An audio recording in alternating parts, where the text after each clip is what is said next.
পরিলোকের কৌতূহলী রাজকুমারী। আকাশের উপরে মেঘে ঢাকা এক জাদুর রাজ্য, পরিলোক, যেখানে বসবাস করে হাজারো রঙের পরীরা। রাজ্য শাসন করেন জ্যোতিষ রাজা। তার একমাত্র কন্যা রাজকুমারী নীলপরী ছিল খুবই আলাদা। সে ছিল কৌতূহলী, সবসময় ভাবত মানুষের জগৎ কেমন।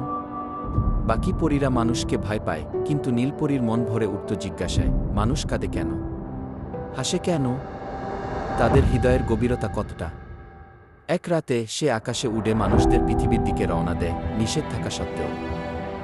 প্রথম দেখা, অরণ্যর সঙ্গে পরিচয়। নীলপরী এক বনভূমিতে অবতরণ করে।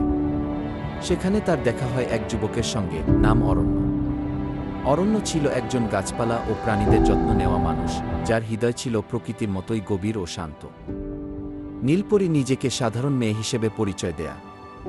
অরণ্য তাকে আশ্রয় দেয়, আর ধীরে ধীরে তাদের মধ্যে বন্ধুত্ব গড়ে ওঠে। তারা একসঙ্গে হাঁটে, প্রকৃতির গল্প করে, আর একটি অজানা টানে কাছে আসতে থাকে। নীলপরীর জাদু যেন হারিয়ে যায় অরণ্যের কোমল চোখে। দিন পেরোয়, আর তাদের বন্ধুত্ব রূপ নেয় ভালোবাসায়। নীলপরী নিজের পরিচয় লুকাতে চাইলেও একদিন অরণ্য দেখে ফেলে তার ডানা। প্রথমে সে অবাক হলেও ভালোবাসা তাকে ভয় পেতে দেয়নি। অরণ্য বলে, তুমি পরী হোক বা মানুষ, আমি তোমাকে হৃদয় দিয়ে চিনি গিয়ে।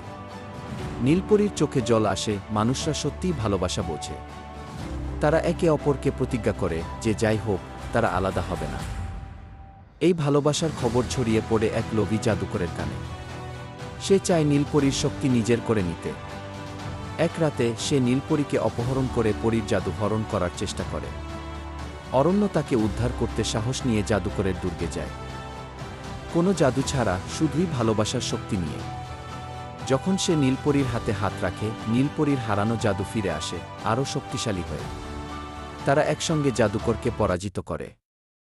এই অসাধারণ ঘটনায় পরিলোক চমকে ওঠে। রাজা জ্যোতিষ, যিনি একসময় মানুষদের বিশ্বাস করতেন না, আজ নিজের চোখে দেখে ভালোবাসার শক্তি।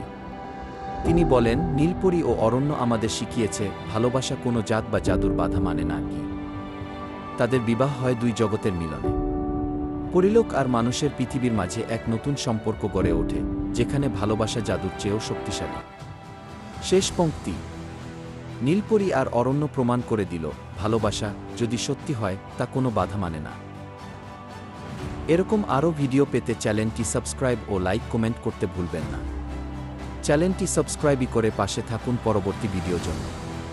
তার মাঝে ভালো সুস্থ থাকুন। ধন্যবাদ।